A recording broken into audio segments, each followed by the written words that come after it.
Hello guys and welcome to my YouTube channel in techs explore. तो guys, Iqbal Masih कौन था और उनकी ज़िंदगी में इतनी छोटी सी उम्र में इतनी मुश्किलातें कैसे आई और उनकी मौत कैसे हुई। तो आज की इस वीडियो में हम इकबाल मसीह की स्टोरी के बारे में बात करने वाले हैं। तो लेट्स गो।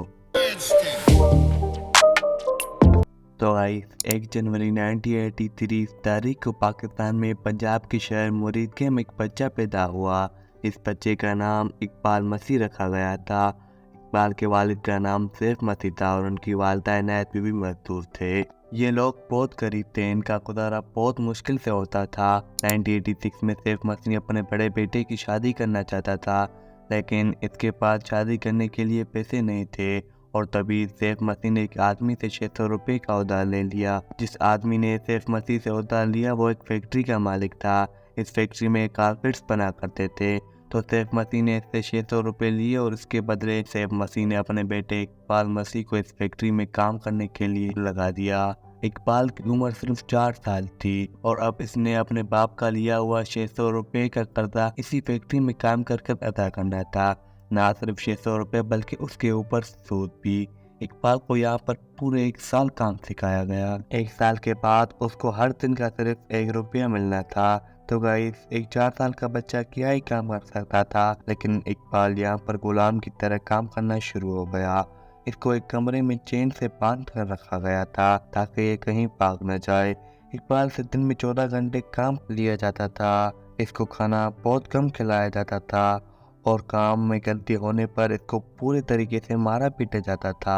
इकबाल की तो जिंदगी एक अज़ाब बन चुकी थी। तो गाइस, इकबाल को खाना कम दिया जाता था, इसी वजह से इसका कद नहीं बढ़ रहा था। इस दौर में बच्चों से ईंटों के भट्टों पर और कालीन की फैक्ट्री में जबरदस्ती काम करवाया जाता था। अक्सर बच्चों के वालिदैन गुर्बत की वजह से कर्जा ले लिया करते थे और मजबूरन उनके बच्चों को काम कर कर वो कर्जा अदा करना था, जिसका सूद इतना ज्यादा होता था कि सारी उम्र यही काम करते रहते थे। तो गाइस, इकबाल इस फैक्ट्री में 6 साल तक काम करता रहा और उसकी ये पूरी कोशिश थी कि ये किसी तरह से वहाँ से भाग जाए और फाइनली जब ये 10 साल का हुआ तो वहाँ से भागने में कामयाब हो गया। तो गाइस, उन दिनों पाकिस्तान की सुप्रीम कोर्ट ने इसी जबरदस्ती की मजदूरी को इलीगल करार दिया गया और इकबाल ये जानता था।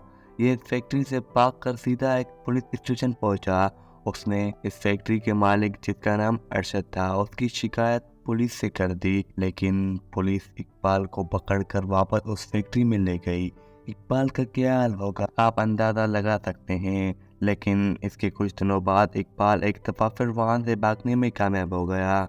तो गाइस, उन दिनों एक इदारा हुआ करता था बॉन्डल लिबरेशन फ्रंट। उस इदारे ने एक स्कूल खोला हुआ था जो ऐसे बच्चों को तालीम देता था जिनसे जबरदस्ती मजदूरी कराई जाती थी। इकबाल ने इसी स्कूल में पढ़ना शुरू हो गया और 4 साल का कोर्स सिर्फ 2 साल में ही कंप्लीट कर लिया। इकबाल अब चाहता था कि वो अब दूसरे बच्चों की मदद करे जो जबरदस्ती ऐसी फैक्ट्री और ईंटों के भट्टों पर काम कर रहे हैं। ये एक वकील भी बनना चाहता था ताकि इन बच्चों की मदद कर सके। इकबाल की कहानी बहुत मशहूर हो गई। इस बच्चे ने तकरीबन 3000 पाकिस्तानी बच्चों को ऐसी जगहों से निकालने में मदद की। इसको दुनिया भर में इनवाइट किया जाने लगा।